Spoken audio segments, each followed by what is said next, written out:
Hi everybody, welcome back from the long weekend. I hope each of you had a wonderful long weekend with your families.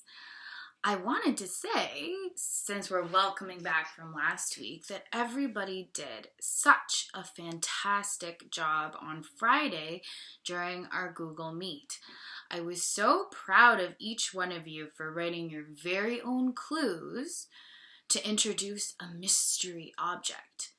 You did a great job presenting your mystery objects, but you also did a really great job listening to each other, asking great questions, and making comments about what you saw the other students bring to share with the classroom. So a pat on the back for your clues, a pat on the back for presenting your mystery object, a pat on the back for being a great audience member and a good friend to all of the presenters in the class. So really, really, really great job. This week, Ms. Vadam and I were thinking, how can we make something just as fun as last week? Going to be difficult, but we decided maybe we'll do mystery object again.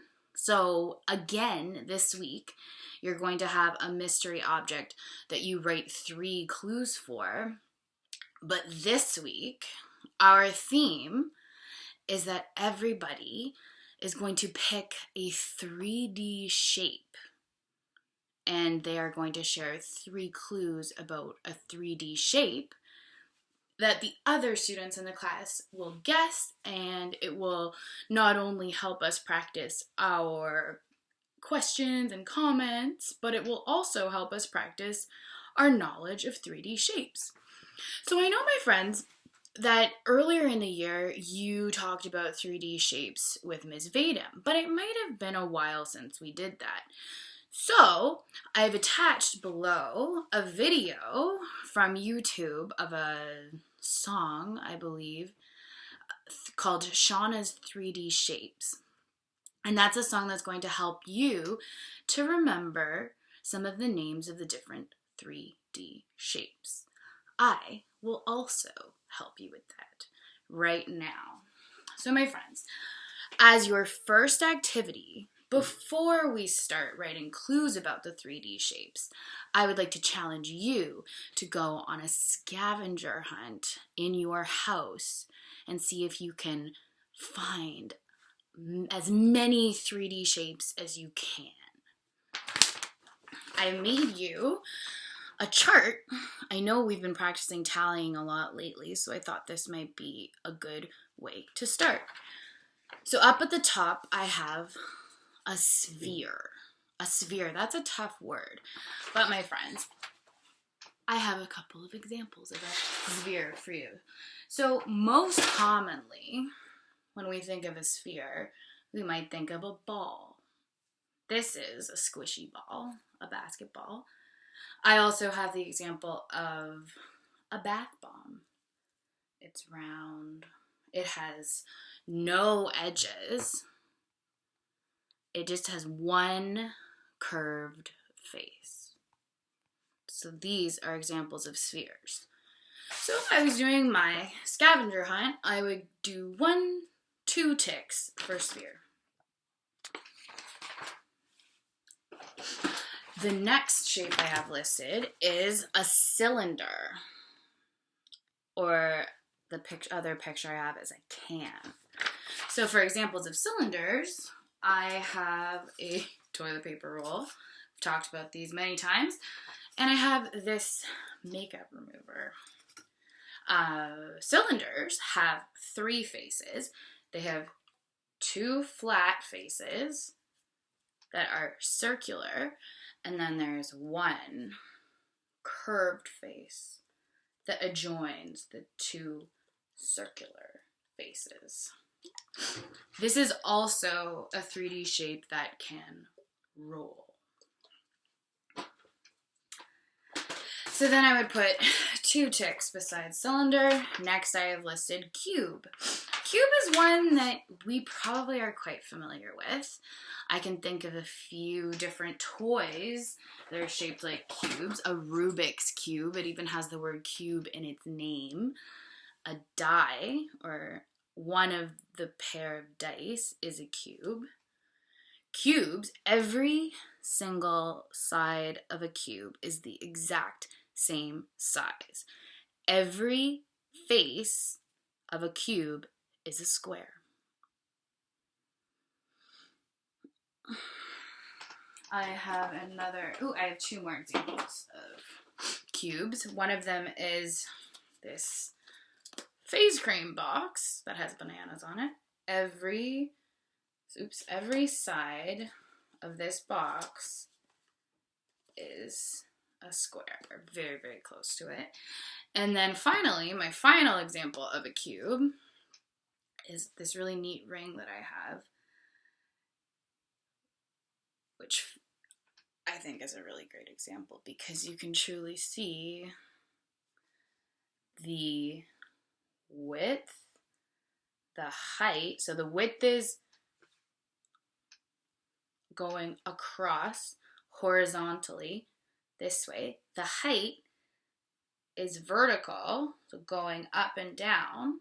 And then the third dimension, which is why we call it 3D shapes, the depth. So you can really see nicely with this particular cube, the 3D factor. So my friends, I would put 1, 2, 3 tallies down for cubes. Finally, I have rectangular prism.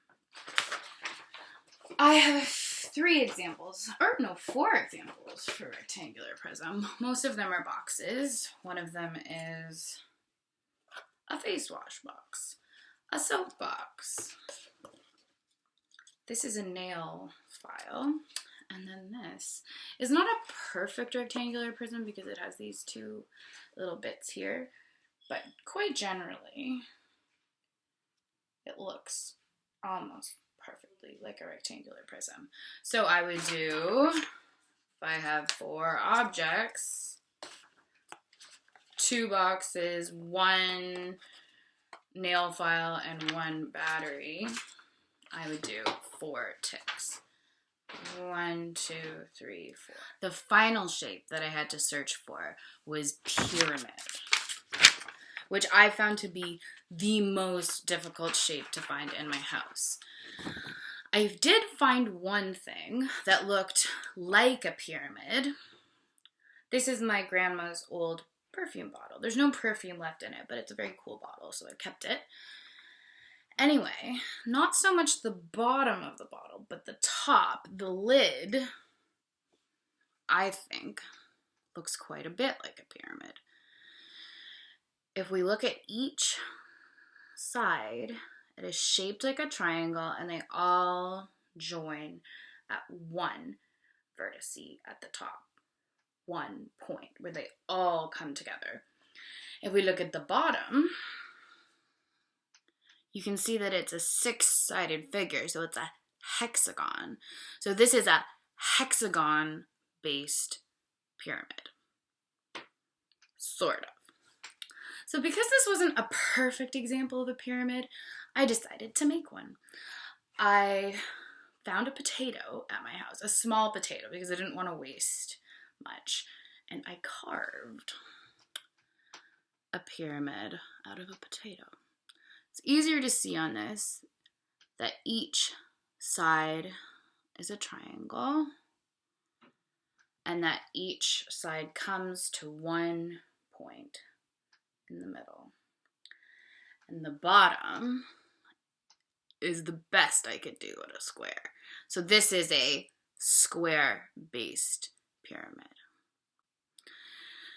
So my friends, this was a very quick review of the shapes with Miss Hexamer, but I have also included a video that might help you to remember some of the features of the different 3D shapes. Tomorrow, once you've made your collection of 3D shapes from your house, we are going to do and experiment with them. So my friends, I challenge you to find 10 3D shapes at your house so that tomorrow you will be ready for our roll or slide experiment. All right, bye for now. Thank you for watching.